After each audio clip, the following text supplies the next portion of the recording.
கடந்த 6 மாதங்களுக்கு முன்பே எங்களுடைய தமிழ் மாநில காங்கிரஸ் கட்சியினுடைய செயற்குழு கூட்டம் நடைபெற்றது. அந்த செயற்குழு கூட்டத்திலே சில முக்கியமான தீர்மானங்களை நிறைவேற்றினோம். அந்த தீர்மானங்களின் அடிப்படையிலே செயற்குழு கூட்டத்தினுடைய முதல் கூட்டம், முதல் வெற்றி, பெருந்தலைவர் காமராஜருடைய பிறந்த தின விழாவை சென்னையிலே பிரம்மாண்டமாக கொண்டாடினோம். தொடர்ந்து மக்கள் தலைவர் ஐயா மூப்பனாருடைய பிறந்த தின விழாவை விவசாய நாளாக விவசாயியை ஊக்குவிக்கும் வகையிலே கொண்டாடினோம். அதற்கு பிறகு August, September, October, November, December, ஜனவரி இந்த 6 மாதங்களிலே என்னுடைய நாடாளுமன்ற கூட்ட நாட்களை தவிர மற்ற நாட்களிலே தேதிகளை வகுத்து 4 மண்டலங்களுக்கும் 4 முறை 4, 8, 12, 16 கூட்டங்கள், வெறும் இயக்க கூட்டங்கள், தேர்தல் சம்பந்தமான கூட்டங்களை மட்டும் நடத்தியிருக்கிறோம். அதில் 2 பொதுக்கூட்டங்கள், 2 ஆர்ப்பாட்டங்கள், 1 உண்ணாவிரதம், 8, 9 கூட்டங்கள், அரங்க கூட்டங்கள் நடைபெற்றது என்பதை குறிப்பிட விரும்புகிறேன். இந்த கூட்டங்களெல்லாம் 6 மாதத்துக்கு முன்பே தமிழ் மாநில காங்கிரஸ் கட்சியின் சார்பிலே தேர்தலுக்கான வியூகம், அதன் அடிப்படையிலே கூட்டணி கட்சிகள் வெல்ல வேண்டும், அதற்கு தமிழ் மாநில காங்கிரஸ் கட்சியுடைய பணி என்ன, 6 மாதத்துக்கு முன்பே எந்தெந்த பகுதி எந்தெந்த தொகுதிக்கு நான் செல்கிறேனோ அந்த மாவட்ட வாரியாக ஒரு மண்டலத்துக்கு 4 இடத்துக்கு போயிருக்கேன். எந்தெந்த பகுதி அதுக்கு அடுத்தடுத்த மாவட்டங்களிலே வலுவாக இருக்கிறோம், எங்கே சுணக்கமாக இருக்கிறோம், சுணக்கமாக இருக்கின்ற பணிகளை எப்படி சுறுசுறுப்பாக்குவது என்பதை பற்றி தான் எல்லோரிடமும் கலந்து ஆலோசித்து விட்டு பிறகு வந்திருக்கிறேன். அதற்கு பிறகும் கூட தொலைபேசியிலே அடுத்தடுத்த கூட்டங்களுக்கு செல்லும்போது சென்ற கூட்டத்தில் நடந்த உரிய முறையிலான ஆலோசனை, அதற்கு என்னென்ன பலன் தரும் வகையிலே மாவட்ட தலைவர்களும் மாநில நிர்வாகிகளும் பணியை செய்திருக்கிறார்கள் என்பதையெல்லாம் குறிப்பெடுத்து கொண்டு தமிழ் மாநில காங்கிரஸ் கட்சியினுடைய தேர்தல் பணியை மிக முறையாக சரியாக தமிழ் மாநில காங்கிரஸ் கட்சி செய்ய தொடங்கி 7-8 மாதங்கள் ஆகியிருக்கிறது என்பதை முதலிலே தெரிவிக்க விரும்புகிறேன்.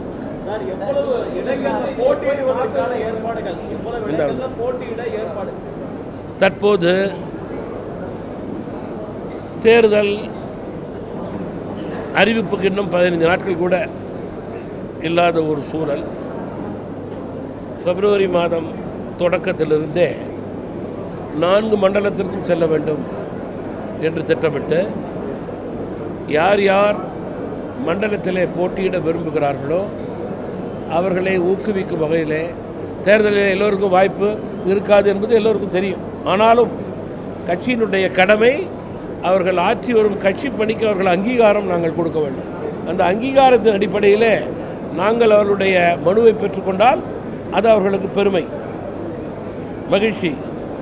500 படிவங்களுக்கு மேல் பெற்றிருக்கிறேன். 480 490 கொங்கு மண்டலத்தில் படிவங்கள் பெறுவது வேறு, நிற்கக்கூடிய சூழல் எவ்வளவோ தொகுதி என்பது வேறு. ஆனாலும் தேர்தல் காலத்தில் எங்களுடைய கட்சியினுடைய தலைவர் தொண்டர்களுக்கு அங்கீகாரம் செய்வது தலைவருடைய கடமை, கட்சியினுடைய கடமை. அதன் அடிப்படையிலேயே அவர்கள் சார்ந்திருக்கின்ற தொகுதி, விண்ணப்பம் பெற்ற தொகுதியிலே வேறு எந்த கூட்டணி பணி செய்தாலும் அவர்களுக்கு கடின உழைப்பை அவர்கள் மேற்கொள்வார்கள். இதுதான் தமிழ் மாநில காங்கிரஸ் கட்சியினுடைய கூட்டணி தர்மத்தின் அடிப்படையிலே செயல்படக்கூடிய செயல்பாடு. இன்று நேற்று அல்ல, பெருந்தலைவர் மூப்பனார் காலத்திலிருந்து, பெருந்தலைவர் காமராஜருடைய ஆசியோடு மக்கள் தலைவர் மூப்பனார் காலத்திலிருந்து இதைத்தான் நாங்கள் தொடர்ந்து செய்து கொண்டிருக்கிறோம். அதன் அடிப்படையிலே முதலிலே மதுரை 14ஆம் தேதி, 7ஆம் தேதி, 14ஆம் தேதி அன்றைக்கு கோவை, இன்று சென்னை, நாளை மறுதினம் திருச்சி. இந்த 4 கூட்டங்கள் முடிந்த பிறகு விண்ணப்பங்களை சரிபார்த்து மண்டலங்களுக்கு ஏற்றவாறு பிரித்து வைக்கப்படும். அதற்கு பிறகு அதிகாரப்பூர்வமாக கூட்டணி கட்சியோடு எங்களது கூட்டணி தலைமை பேசும்போது அவர்களோடு பேசி எங்களுடைய கட்சியினுடைய நிலை பலம் எந்தெந்த தொகுதியில் வெற்றி வாய்ப்புகளுக்கு இருக்கிறதோ அந்தந்த தொகுதியிலே வாய்ப்பு இருந்தால் வெற்றி பெறுவதற்கான சூழல் மட்டுமல்ல, கூட்டணிக்கு நாடாளுமன்ற உறுப்பினரை உறுதி செய்து கொள்வோம் என்ற நம்பிக்கையை கொடுப்போம். அதன் அடிப்படையிலேயே பேச்சுவார்த்தை நடைபெறும். முதலிலே எல்லா கட்சிகளும் தங்களுடைய எண்ணிக்கையை பகிர்ந்து கொள்வார்கள். அதற்கு பிறகு சட்டமன்ற தொகுதிகள், இதுதான் முறைப்படி நடக்கக்கூடிய ஒன்று. அதனை படிப்படியாக தமிழ் மாநில காங்கிரஸ் கட்சி நிறைவேற்றும். நீங்கள் பொதுவாக இப்போ திமுக கூட்டணியை பார்த்தால் ஒரு இடத்துல நின்றவர்கள் 4 இடத்துல நிற்க வேண்டும், 5 இடத்துல நிற்க வேண்டும் என்று தங்களுடைய கட்சியினுடைய எண்ணத்தை பிரதிபலித்திருக்கிறார்கள். அது தவறு கிடையாது. நாங்கள் போன முறை 6 சட்டமன்ற தொகுதியில் நிற்க வேண்டும் என்றால் இயற்கையாகவே எங்களுடைய கட்சி கூடுதலாக நிற்க வேண்டும் என்ற எண்ணம் எங்கள் கட்சிக்கு இருப்பது இயல்பு தானே, சகஜம் தானே. அதில் என்ன மாற்றுக்கிறது இல்லை. அதான் சொல்கிறேன், எண்ணிக்கையை பொறுத்தவரையிலே கூட்டணி கட்சி தலைமை கட்சிகளோடு கலந்து பேசி சுமூகமாக முடிவெடுக்கப்படும். அதில் நான் எந்த விதமான வியூகமும் சொல்ல இயலாது.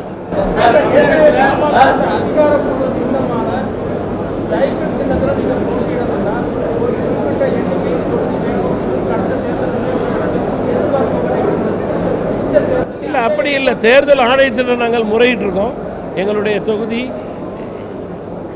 எங்களுடைய சின்னம் இந்த தொகுதிக்கு இந்த சின்னத்தை கொடுக்க வேண்டும் என்று தேர்தல் ஆணையத்துக்கு ஒவ்வொருக்கும் ஒரு ப்ரொவிஷன் இருக்குது. அந்த ப்ரொவிஷனின் அடிப்படையில் நாங்கள் கேட்டிருக்கோம். நம்பிக்கையோடு இருக்கலாம், நம்பிக்கையோடு இருக்கிறோம்.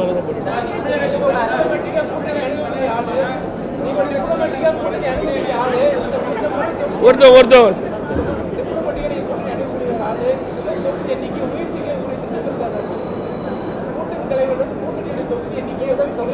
நீங்கள் தமிழகத்தில் உள்ள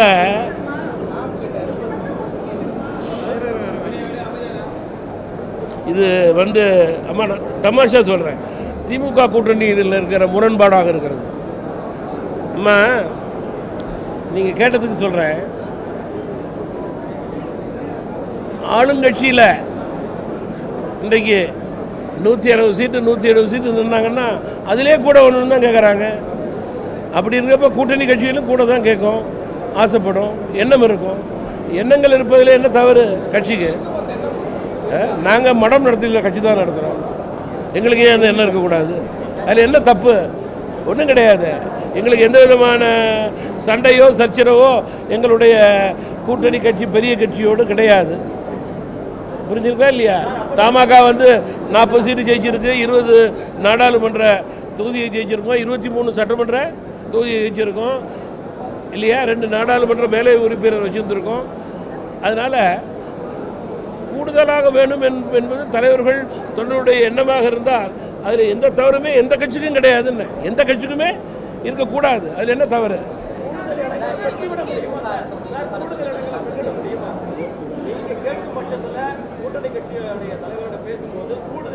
என்னால் ஏசியமோ ஜோசியமோ சொல்ல முடியாத ஒழிஞ்சு கூட்டணி கட்சி தலைவர்கள் எல்லாம் சுமூகமாக கட்சியினுடைய பலம் தொண்டர்களுடைய எண்ணத்துக்கு ஏற்றவாறு பேசுபவர்கள், கருத்து பரிமாறிக்கொள்பவர்கள்.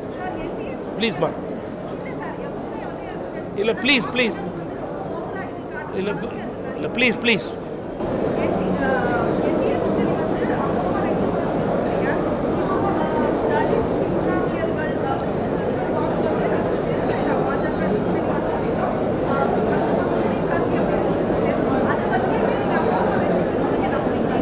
நீங்கம்மா பொதுவான கருத்துமா, இன்றைக்கு இந்தியா வளர்ந்திருக்கிறது, உயர்ந்திருக்கிறது, சிறந்திருக்கிறது. ஒரு துறையில் இல்லை, அனைத்து துறையிலும் வளர்ந்திருக்கிறது, சிறந்திருக்கிறது. அதனுடைய வளர்ச்சி எல்லா மாவட்டங்களுக்கும் பரவி இருக்கிறது.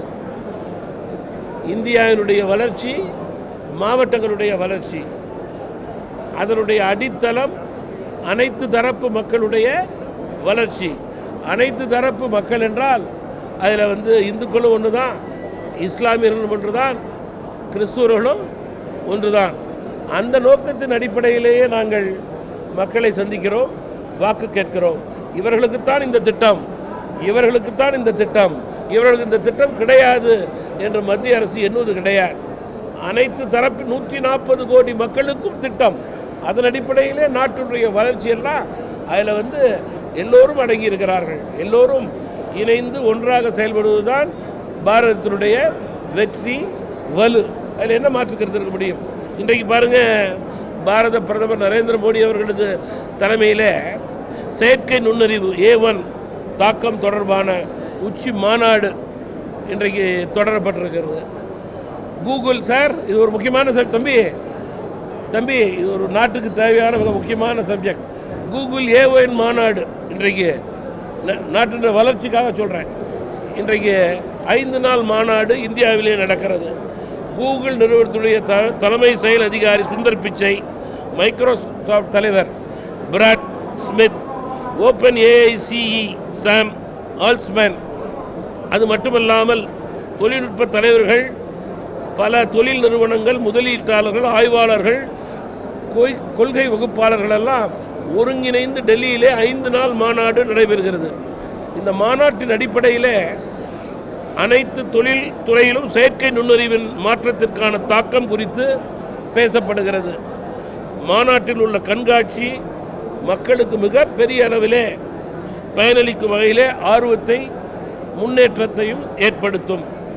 AI டெக்னாலஜி, தகவல் தொழில்நுட்பத்தின் புதிய புரட்சி ஏற்படுத்தக்கூடிய உயர்நிலையை இந்தியா பல நாடுகளுக்கு மத்தியிலே, வளர்ந்த நாடுகளுக்கு மத்தியிலே ஏற்படுத்தக்கூடிய முதல் வரிசையிலே அமரக்கூடிய தகுதி பெற்ற நாடாக உயர இருக்கிறது. இதெல்லாம் நம்முடைய ஸ்பெஷாலிட்டிங்கிறதுக்கு சொல்ல வந்து, இது எல்லாருக்கும் பொருந்தும். ஜாதி, மதம், மொழி, இனம் இவைகளை தாண்டி.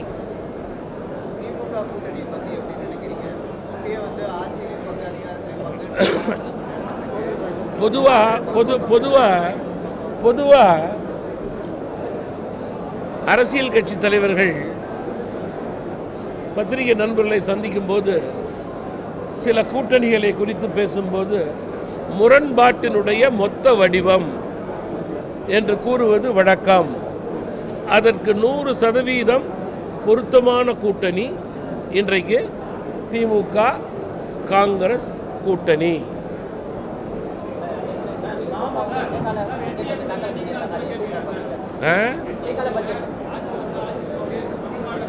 தமிழ் மாநில காங்கிரஸ் கட்சியை பொறுத்தவரையிலே முதல் நோக்கம் நிற்கின்ற அத்துணை கட்சிகளும் எல்லா தொகுதிகளிலும் வெற்றி பெற வேண்டும். அந்த நோக்கத்தின் அடிப்படையிலே எங்களுடைய செயல்பாடு, மக்கள் பணி, அதன் அடிப்படையிலே 100% எண்ணிக்கையை பெற வேண்டும். அதுதான் எங்களுடைய முதல் செயல்பாடாக இருக்கிறது.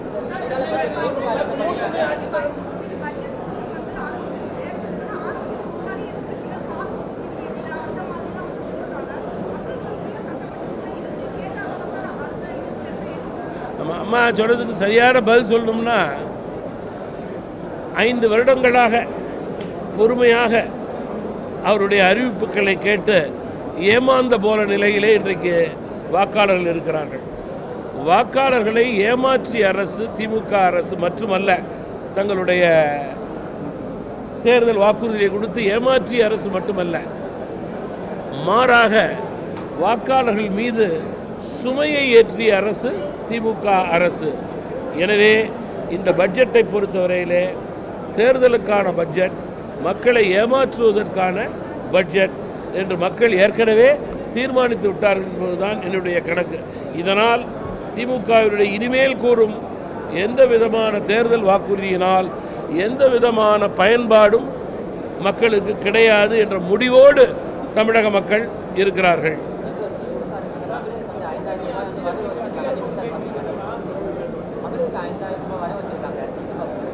நீங்கள் 5000 ரூபா மகளிருக்கு வரவு கொடுக்குறாங்கன்னா 1000 ரூபாயை 2000 ரூபாயை அதிமுக அறிவிச்சிருக்கு. இந்த இவங்க சொன்ன அறிவிப்புகள் எதுவுமே எடுபடலைங்கிறதுனால அந்த அறிவிப்பு மக்கள் நம்பி இருக்கிறார்கள். இன்றைக்கு 3000 பணத்தை கூட கொடுக்கறதுனால ஒரு கையில் பணத்தை கொடுத்து இன்னொரு கையில் டாஸ்மாக் கடைக்கு போகிறதுக்கு உண்டான வியூகமே அந்த வியூகம். அதில் மாற்றுக்கருத்தே இருக்க முடியாது. இதிலேயும் மக்கள் ஏமாற்று வேலையாகத்தான் இருப்பதாக நாங்கள் பார்க்கிறோம்.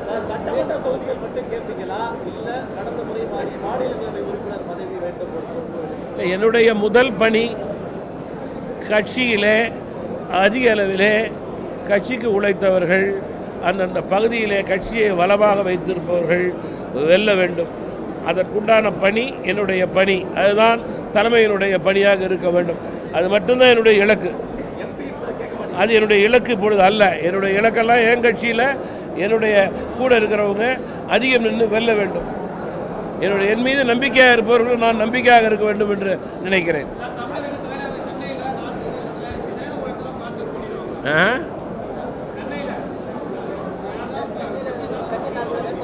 அந்த அளவுக்கு எனக்கு குறி சொல்லி பழக்கம் கிடையாது.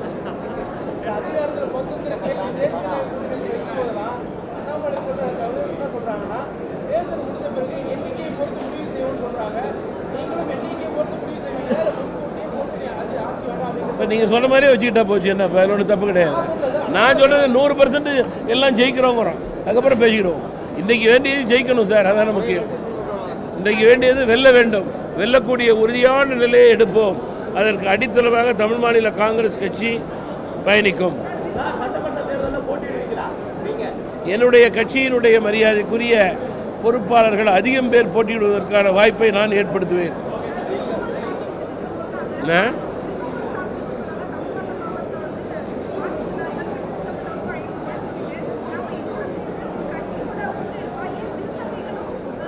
அம்மா நான் திருநங்கைகள் சொல்லியே ஒழிஞ்சு பை ஹார்ட் இட் கோஸ், அதில் ஒன்றும் மாற்று கருத்தே கிடையாது. அது பை ஹார்ட் இட் கோஸ், அதில் மாற்று கருத்தே கிடையாது. எங்கள் கட்சியிலையும் இருக்காங்கம்மா, பெரிய அளவில் இருந்தாலும் குறைந்த அளவில் இருக்காங்க. விருப்பம் தெரிவித்தால் முயற்சி எடுப்போம்.